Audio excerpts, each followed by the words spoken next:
నమస్కారం విజయపెద్దన గారు. నమస్తే నాగరాజు గారు. ఎక్స్‌ట్రా మ్యారిటల్ అఫైర్స్‌లో ఉండేటువంటి పేరెంట్స్ ఎవరైతే ఉంటారో, జనరల్‌గా అడుగుతున్నానండి.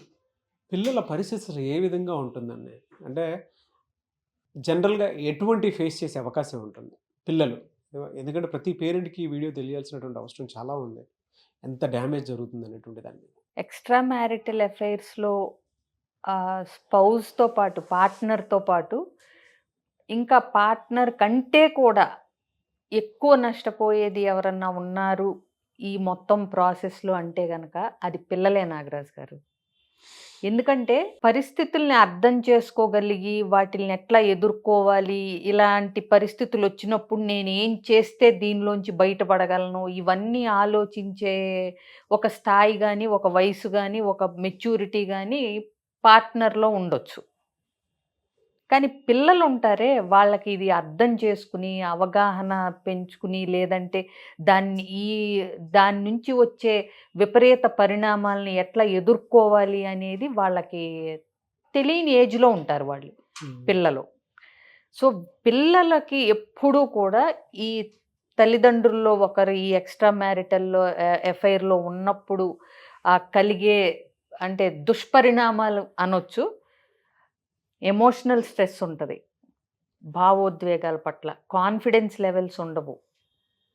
నమ్మకం ఉండదు వాళ్ళ మీద వాళ్ళకి. ఏది పెద్దయిన తర్వాత. ఇలాంటి ఇళ్లల్లో పెరిగిన పిల్లలకి నేను చెప్పేది. అకాడమిక్ స్ట్రెస్ ఉంటుంది. లో సెల్ఫ్ ఎస్టీమ్ ఉంటుంది. స్కూల్ ఎన్వైరన్మెంట్‌లో వాళ్ళకి అంటే బుల్లీయింగ్ ఉంటుంది. హెల్త్ ప్రాబ్లమ్స్ వస్తాయి. పెద్దయిన తర్వాత పార్ట్నర్‌ని విషయాల్లో ట్రస్ట్ ఇష్యూస్ వస్తాయి. చూడండి ఎన్ని ఏరియాల్లో వాళ్ళు అంటే చిన్న భిన్నం అయిపోయిందో వాళ్ళ మనస్తత్వం చూడండి. ఒకటి రిలేషన్‌షిప్ మీద నమ్మకమే ఉండదు. అమ్మదో, నాన్నదో ఒకళ్ళది తప్పు అనే జడ్జిమెంట్‌కి వచ్చినప్పుడు అలాంటి వాతావరణంలో ఇలాంటి పేరెంట్స్ మధ్య ఉండాల్సి వచ్చినందుకు వాళ్ళకి తెలియకుండా అంటే వై మీ? మా ఇంట్లోనే ఎందుకిలా జరిగింది? నేనెందుకు ఇలా ఫేస్ చేయాల్సొచ్చింది? అందరు అమ్మా నాన్నల్లాగా మా అమ్మా నాన్నలు సరిగ్గా ఎందుకు ఉండలేదు? అంటే వయసును బట్టి ఇన్ని రకాల క్వెషన్‌లొస్తాయి. అంటే పిల్లలు చిన్న పిల్లల నుంచి పెద్దాళ్ళ వరకు ఉండొచ్చు. అవునా? సో, సొసైటల్ ప్రెషర్‌ని లేకపోతే ఆ షేమ్‌ని, ఆ గిల్ట్‌ని తట్టుకునే స్టేజు ఏజ్ వైస్ మెచ్యూరిటీ ఉండొచ్చు, ఉండకపోవచ్చు. సో, ఇంకొకటి ఇది చదువు మీద దుష్ప్రభావం చూపిస్తుంది.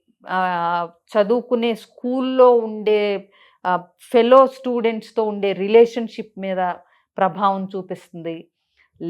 అది నెగెటివ్‌గా కూడా అంటే అవ్వచ్చు. అంటే ఏంటి నేను కూడా అంటే ఫ్లర్ట్ చేయొచ్చు, లేకపోతే ప్రపోజ్ చేయొచ్చు. అంటే ఇనప్రాప్రియేట్ ఏజ్‌లో ఫీలింగ్స్‌ని ఎక్స్‌ప్రెస్ చేసే విధానాలు బయలుదేరొచ్చు. అవునా?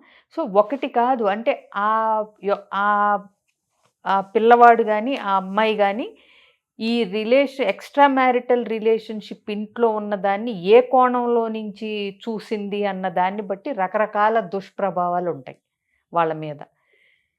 ఇకపోతే ఎమోషనల్‌గా అయితే వాళ్ళు అంటే డ్రైన్ అయిపోతారని చెప్పొచ్చు. అంటే ఈ ఎక్స్‌ట్రా మ్యారిటల్ రిలేషన్‌షిప్‌లో ఉన్నప్పుడు ఇంట్లో ఒక సరియైన వాతావరణం ఉండదు. అవునా? పిల్లల్ని పట్టించుకోవటం ఉండదు. ఇప్పుడు ఎవరైతే ఎక్స్‌ట్రా మ్యారిటల్‌లో ఉన్నారో వాళ్ళ పార్ట్నర్‌కే జీవితం మీద విరక్తి, లేకపోతే కసి, కోపం పార్ట్నర్ మీద ఇవన్నీ ఒక ఇంట్లోనే ఒక నెగెటివ్ వైబ్రేషన్స్ ఉంటాయి. అవును. అలాంటి ఎన్వైర్న్‌మెంట్‌లో ఏంటంటే పిల్లల మీద శ్రద్ధ ఉండదు. పిల్లల చదువు మీద వాళ్ళకి శ్రద్ధ ఉండదు. పిల్లల ఆలన పాలన మీద అంటే వాళ్ళ సర్కిల్‌లోనే వాళ్ళ ఎమోషన్స్‌తోనే వాళ్ళు స్పైరల్ అయిపోతా ఉంటారు. గిరగిర వాళ్ళకే ఒక కన్‌ఫ్యూజను. ఏది పేరెంట్స్‌కే. ఈ పిల్లలకి వచ్చేసరికి పిల్లల మీద దృష్టి ఉండదు. మధ్యలో ఈళ్ళేదన్నా అడగబోయినా అవతలకు పొండి అసలు ఏదోటి చేయండి తర్వాత చూద్దాం అంటే అట్లా ఆ నెగ్లిజెన్స్ అనేది వచ్చేస్తది పిల్లల మీద. ఎస్పెషల్లీ ఎక్స్‌ట్రా మ్యారిటల్ రిలేషన్‌షిప్ ఉంది అని బయటపడిన తర్వాత పిల్లల మీద శ్రద్ధ అనేది తగ్గుతుంది. ఆబ్వియస్‌గా. ఎందుకంటే ఆ బయటపడిన దాన్ని ఎలా హ్యాండిల్ చేయాలి? దీన్ని ఎట్లా మార్చుకోవాలి? నేను ఇందులోంచి ఎలా బయటపడాలి? ఇదే విషయం ఉంటది ఆ పార్ట్నర్‌లో. పిల్లల మీదకొచ్చేసరికి విసుగు, అక్కడ అదేంటి పార్ట్నర్ మీద ఎక్స్‌ప్రెస్ చేయలేని విసుగు, కోపం అదంతా పిల్లల మీదకి డైవర్ట్ అవుతది కొన్ని ఇళ్లల్లో. హ్మ్. అదొకటి. సో, ఇట్లా ఉన్నప్పుడు పిల్లలు నేను చెప్పిన అన్ని ఏరియాస్‌లో అండి ఎమోషనల్‌గా, అకాడమిక్‌గా అదేంటి పెద్దయినాక trust issues, health problems, confidence levels so, మొత్తం వాళ్ళ లైఫే తలకిందులైపోయినట్టుగా వాళ్ళొక కన్‌ఫ్యూజ్డ్ స్టేట్‌లో ఉండిపోతారు పిల్లలు. ఇంకొకటి ఇప్పుడు ఈ ఎక్స్‌ట్రా మ్యారిటల్ కాస్త అటు చిలికి చిలికి అయిపోయి విడిపోయే స్టేజ్‌కొచ్చారనుకోండి. ఎవరి దగ్గరుండాలి? హ్మ్. హ్మ్. పిల్లల్లో అది ఎంత కన్‌ఫ్యూజన్ అంటే ఇప్పుడు నేను అమ్మతో ఉండాలా? నాన్నతో ఉండాలా? నన్నెవరి దగ్గరికి పంపిస్తారు? ఈ లోపల చెప్తా ఉంటారు పెద్దాళ్ళు.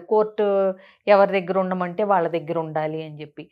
సో, వీళ్ళకి ఎవరిది తప్పైనా అమ్మా, నాన్న ఇద్దరూ కావాలి అనే ఒక ఫేజ్‌లో ఉంటారు పిల్లలనేది. అవును. అవునా? అలాంటిది ఒకళ్ళ దగ్గరే ఉండాలి. రెండో వాళ్ళని మేము కోల్పోతాము. రెండో వాళ్ళతో మేము కలిసి ఉండము అనేది వాళ్ళకి ఆహ్, ఒక దెబ్బలాగా, ఒక బ్లోలాగా ఉంటది. సో, ఇవన్నీ పిల్లలు చాలా విషయాలు ఆలోచించాలండి. ఒక స్టెప్ తీసుకుని పార్ట్నర్‌ని చీట్ చేసే ఒక ఊబిలోకి జారిపోయేటప్పుడు పిల్లలుంటే గనక ఒక 2 అడుగులు అంటే ఆలోచించి ఆ అడుగులు పడకుండా వెనక్కి తీసుకోగలిగిన వాళ్ళు ఉత్తములని చెప్తాను నేను. మీరు చెప్పిన దాని ప్రకారం చూస్తే అండి, నిజంగా ఎక్స్‌ట్రా మ్యారిటల్ అఫైర్స్‌లో ఆ రిలేషన్‌షిప్‌లోనే పార్ట్నర్స్ మధ్యే విపరీతం ఉన్నటువంటి కోపం, హ్మ్. చిరాకు, అవును. ఎక్కడో ఆ నెగ్లిజెన్సీ ఉందనేటువంటి మోసపోయాను అన్న మోసపోయానన్న ఫీలింగు. ఫీలింగ్ చాలా అవునా? బలంగా ఉంటుంది. ఆ! అది పిల్లల పాయింట్ ఆఫ్ వ్యూ నుంచి వచ్చేటప్పటికి వాళ్ళు అటు కాదు, ఇటు కాదు. అవును. మధ్యలో ఆగిపోతూ ఉంటారు. ఇంకోటండి ఈ పిల్లలు ఉన్నప్పుడేంటంటే పార్ట్నర్ చేసింది తప్పైనా ఎదిరించి ఏ నిర్ణయము తీసుకోటానికి ధైర్యం సరిపోనటువంటి యాంకర్స్ లాగా పిల్లలుంటారు. ఆ! అంటే వీళ్ళనేం చేద్దాం అనే ఒక క్వెషనొస్తది. డెఫినిట్‌గా అండి. వీళ్ళ భవిష్యత్తేంటి? వీళ్ళ పరిస్థితేంటి నేనెళ్ళిపోతే? అనే ఒక క్వెషనొస్తది. సో, ఆ కన్‌ఫ్యూజన్‌లో కూడా ఉంటారు పార్ట్నర్స్. ఉంటారు. అండ్ కొంతమంది పిల్లల్లో కనుక మనం చూస్తే అండి ఎక్స్‌ట్రీమ్ ఎఫెక్ట్‌లో అకాడమిక్ పెర్ఫార్మన్స్ తగ్గిపోవటము, దాంతో పాటు ఎక్కడో తెలియకుండానే పిల్లల మైండ్ సెట్ ఇన్సానిటీలోకి వెళ్ళిపోవటం చూస్తూ ఉంటాం. ఇం కొంతమంది హ్మ్. అంటే నేను చూసిన దాని ప్రకారం చెప్తున్నాను. హ్మ్. బుక్స్‌లో నేను బ్రతికుంటం వల్లే ఇన్ని సమస్యలేమో అనుకోని సూసైడ్ చేసుకున్న పిల్లలు చాలా మందున్నారు. ఆ! ఎందుకంటే పిల్లలు తెలియకుండానే అందుకు మేము రెస్పాన్సిబుల్ ఏమో అని ఆలోచించే పిల్లలు కూడా ఉంటారు. హ్మ్. అంటే వాళ్ళ పాత్ర ఏమీ లేకపోయినా, ఇంట్లో ఈ వాతావరణం ఉండటానికి మేమే కారణమేమో అంటే ఎందుకంటే వీళ్ళు పట్టించుకోకుండా అసలు మీ వల్లే అదేంటి ఎళ్ళటానికి అవ్వట్లేదనో, లేకపోతే ఏదో ఒక రూపంలో ఏదో ఒక వాక్యం విన్నప్పుడు వాళ్ళు దాన్నే పట్టుకుని అసలు మా వల్లే వీళ్ళకి ఇన్ని ప్రాబ్లమ్స్ ఏమో, మేముంటం వల్లే ఈ పరిస్థితొచ్చిందేమో అనేది క్లియర్‌గా ఆ గిల్ట్ అనేది ఉంటది. వాళ్ళే రెస్పాన్సిబుల్ అనుకుంటారు. మీరు చెప్పిన నోట్ రాసేవాళ్ళు ఆ రెస్పాన్సిబిలిటీ వాళ్ళు తీసుకుంటారు. అంటే దీన్నేమంటారంటే పేరెంటిఫికేషన్ అంటారు. అంటే పేరెంట్స్‌కి పేరెంటింగ్ చేయాల్సి రావటం. అవును. ఆ! అంటే గ్రేట్ అనాలిసిస్ అండి. హ్మ్. ఎలా అంటే దీని నుంచి పిల్లల్ని బయటికి తీసుకురావాలి అనంటే ఎలా? దీని నుంచి పిల్లలని బయటికి అంటే పేరెంట్స్ తీసుకురావాలి. ఎలాంటి ఆ! అవగాహనలోకి రావాల్సిన అవసరం, బాధ్యత ఉందంటారు? వీళ్ళ ఎఫెక్ట్, వీళ్ళ పరిస్థితులు, వీటి ప్రభావాలకి పిల్లల మీద పడకుండా చూసుకోవాలండి ఫస్ట్. అది ఇద్దరి బాధ్యత. ఎవరు ఎఫ్ఐఆర్‌లన్నా పెట్టుకోండి, ఏదన్నా జేయండి. ఎక్స్‌ట్రా మ్యారిటల్‌లో ఇద్దరిలో ఎవరన్నా గాని. బట్ పిల్లల మీద ఆ దుష్ప్రభావం పడకుండా చూడాల్సిన బాధ్యత తల్లిదండ్రులుగా వాళ్ళిద్దరి మీద ఉంటుంది. ఇంకొకటి కొంతమంది పార్ట్నర్ గురించి నెగెటివ్‌గా నూరిపోసి ఏదో చెప్పాలనుకుంటారు, చెయ్యాలనుకుంటారు. విషయం చెప్పాలి. జరిగింది. అంతే తప్పితే ఆ నెగటివిటీని అంత పిల్లల మనసుల్లో ఒక విషం పూరితమైన అంటే అభిప్రాయాల్ని ఎక్కించటానికి ట్రై చేయకూడదు. హ్మ్. విషయం చెప్పాలి. ఇదిగో ఇది పరిస్థితి. నేను ఈ నిర్ణయం తీసుకోవాలనుకుంటున్నాను. అందుకని అని చెప్పొచ్చు. ప్లస్ ఈ ఎప్ ఈ మనుషుల మీద రిలేషన్‌షిప్ మీద నమ్మకం పోకుండా పిల్లల్లో చూసుకోవాల్సిన బాధ్యత వీళ్ళ మీద ఉంటుంది. వీళ్ళ ఎఫెక్ట్ వాళ్ళ చదువుల మీద పడకుండా చూసుకోవాల్సిన బాధ్యత వీళ్ళ మీదే ఉంటుంది. భవిష్యత్తు మీద ఆ, భవిష్యత్తు మీద చాలా పడుతుంది, చాలా అది లేకుండా పడుతుంది. చూసుకోవాలి. అవును. చూసుకోవటం కూడా అంత తేలికేం కాదండి. అందులో వాళ్ళున్న మెంటల్ స్ట్రెస్‌లో వాళ్ళే కలగాపులగా కన్‌ఫ్యూజన్‌లో ఉంటారు. ఈ పిల్లలకి ప్రభావం ఇంత చూపిస్తదని కూడా చాలా మందికి అవగాహన లేదంటే మీరు ఆశ్చర్యపోతారు. పిల్లల మీద ఇంత ఎఫెక్ట్ పడతది. మన ఎక్స్‌ట్రా మ్యారిటల్ అఫెయిర్ అనేది ఏమాత్రం ఆళ్ళు పెట్టుకునే ముందల పిల్లలు ఏంటి పరిస్థితి అని ఆలోచిస్తే నిజంగా ఆ అడుగు ముందుకు పడదసల. యెస్. కాబట్టి ఏంటంటే కారణాలు ఎన్నన్నా చెప్పొచ్చండి. ఒక వ్యక్తి 100 కారణాలు చెప్పొచ్చు ఎక్స్‌ట్రా మ్యారిటల్ అఫెయిర్ పెట్టుకోవటానికి. కానీ పిల్లలకి అది చెడు చేస్తుంది అనే ఒక్క కారణం చాలు అది చేయకుండా వెనక్కి ఆగటానికి. ఎందుకంటే వీళ్ళే రేపటి పౌరులు. రేపు వీళ్ళని బట్టి ఇంకొక 2, 3 ఫ్యామిలీస్ తయారవుతాయి. మళ్ళీ పిల్లల పెళ్ళిళ్ళు అయినప్పుడు అప్పుడు. సో ఇది పిల్లవాళ్ళకి సబ్స్టెన్స్ అబ్యూస్‌లు వాళ్ళు చేయటానికి గానీ, మెంటల్ డిజార్డర్స్ రావటానికి కానీ, లేకపోతే మళ్ళీ ఇదే రకంగా తయారవటానికి కానీ, సో ఒక రకంగా అంటే రిలేషన్‌షిప్స్ మీద నమ్మకం లేకుండా ఫ్రీ బర్డ్ లాగా ఇష్టం వచ్చినట్టు ఉండటానికి కానీ కూడా ఈ పేరెంట్స్‌లో ఉన్న ఎక్స్‌ట్రా మ్యారిటల్ అఫెయిర్స్ అనేవి పిల్లలి మనస్తత్వాన్ని ఏ కోణంలోకైనా మార్చేయొచ్చు. ఎస్పెషల్లీ ఇవాల్టి రోజున సోషల్ మీడియా, ఫోను అరచేతిలో ఉన్నప్పుడు ఈ ఈ దుష్ప్రభావం అనేది వాళ్ళు ఏ కోణంలోంచి చూస్తున్నారు ఈ పేరెంట్స్ ఎక్స్‌ట్రా మ్యారిటల్ అఫెయిర్ అనే దాన్ని బట్టి ఇవన్నీ ఇన్‌ఫ్లుయెన్స్ చేయటానికి నెగెటివ్ వేలో రెడీగా ఉన్నాయి వాళ్ళకి డిస్ట్రాక్షన్స్ అనేది. అవునా కాదా? అవును.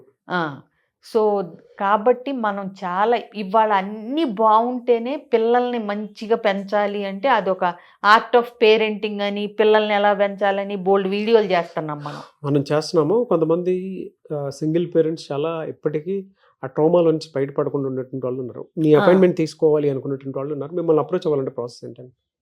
నన్ను అప్రోచ్ అవ్వాలంటే చాలా ఈజీ అండి. స్క్రీన్ మీద కనిపిస్తున్న కాంటాక్ట్ నెంబర్కి కనుక కాల్ చేస్తే వాళ్ళు మిగతా డీటెయిల్స్ అన్నీ వాళ్ళు చెప్తారు, అపాయింట్మెంట్ డీటెయిల్స్ అన్నీ. Okay ma'am. Anyways thank you so much Vijayapeddina గారు. సుమన్ టీవీలో మీ పర్సనల్ అండ్ బిజినెస్ ప్రమోషన్స్ కోసం కింది నెంబర్కి కాంటాక్ట్ చేయండి.